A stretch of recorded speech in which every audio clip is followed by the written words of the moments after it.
Well guys, if you'll humour me for a second, I'd like to talk about something that's been on my mind for a while, and basically that is approval.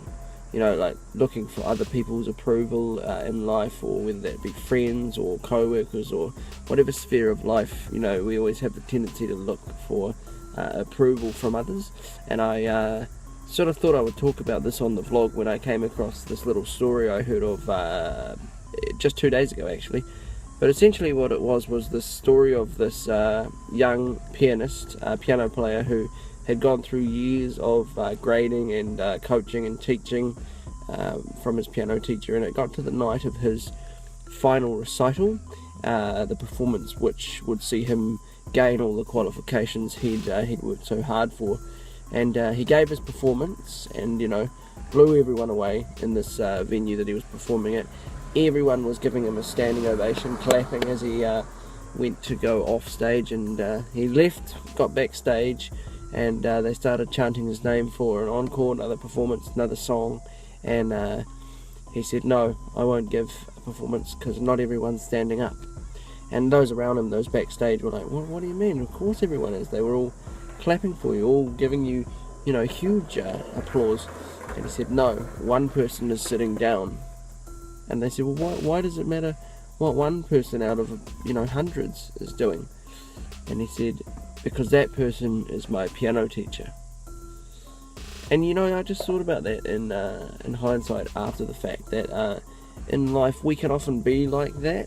There can be lots of people telling us that we're doing well, telling us the good stuff that's happening, and we have a tendency to focus on the fact that maybe one thing or one area of our life isn't perhaps how we want it or how we like it, and we tend to, I do anyway, speaking from my experience, tend to focus on the one person or the one thing. If you want to relate it to YouTube, that can also be the case with you know, mean comments.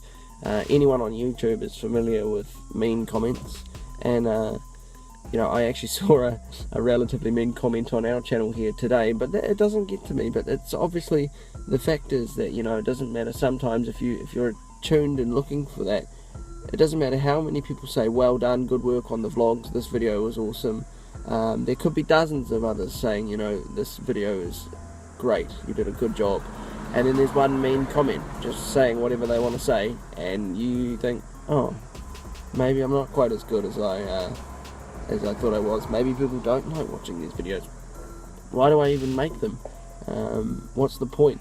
And that kind of thing, you know. It's all because we're focusing on that one comment that perhaps wasn't what we wanted to hear. And I guess all that to say that a lesson I'm learning, and I guess it goes for everyone too, is that your worth and your value as a person shouldn't necessarily come from the opinions of others, if you're hearing what I'm saying there. Because if you base your value and what you think of yourself on what others think or say of you, if that person ends up saying something that you don't like, or something changes and their opinion of you changes, so will your opinion of yourself. It's funny because in life, a lot of people, and myself included, I know I've been in this category myself regularly actually, probably, we take our security and our sense of approval or worth from things that we do, like a job or a car that we drive, or how much money we have, or what people think of us. But the problem with gaining your worth or approval or value from those external things is that if any of those external things were to change with time, then your sense of worth and value is likely to change with it, which isn't necessarily good.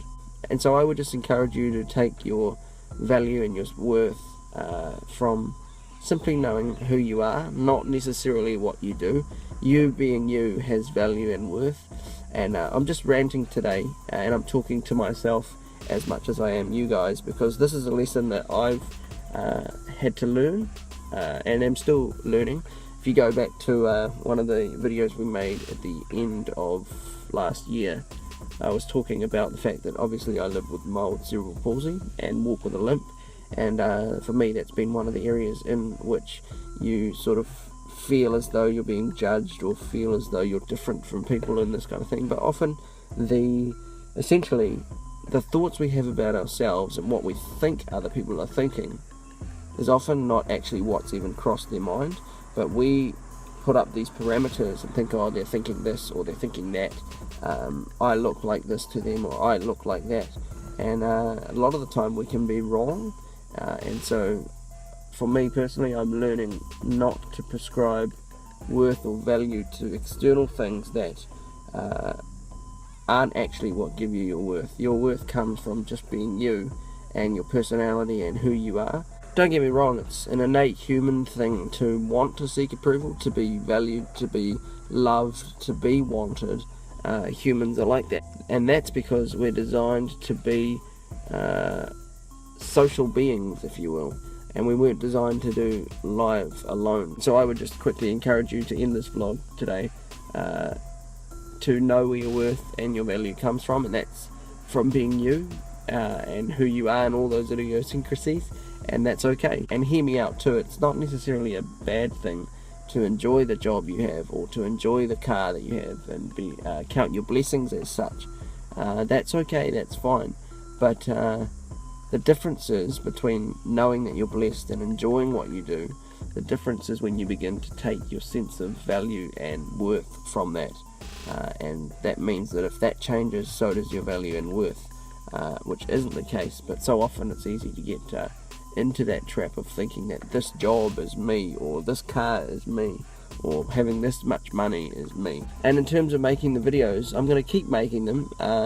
While it's awesome to hear the feedback and the fact that you guys are loving them and we enjoy having you along for the journey, and all the subscribes and likes and follows on Facebook and Twitter and so on, for me, the reason for doing these vlogs is not for seeking approval necessarily. It's for me personally, it's a challenge to, number one, be editing regularly, and number two, hopefully improve those skills, and also number three, it's simply a challenge to see if I can make a video for a year.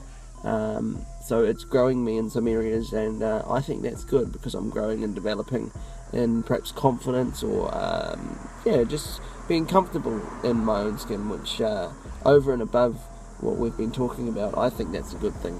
And also guys, just really wanted to quickly say that when we say thank you for subscribing to this YouTube channel and following on Twitter and liking on Facebook and stuff, we really do mean it. Thank you so much for joining this journey and being part of it. To be honest, this project, Project 29, in which we're making a video every day this year, also comes with a sense of, what will people think? Will they find it boring? Will this come off as weird? Which I think are normal and natural questions, I think, that all of us ask at some point. But it's very cool to know that the vast majority of you think that it's worth watching these videos, and do so every day, and leave comments and feedback for us and encouragement. So thank you very much for taking the time to do that. It does mean a lot. We read them all, and it means a lot that you think it's worth being part of this journey. So thanks again for letting me rant today, and we'll see you again tomorrow.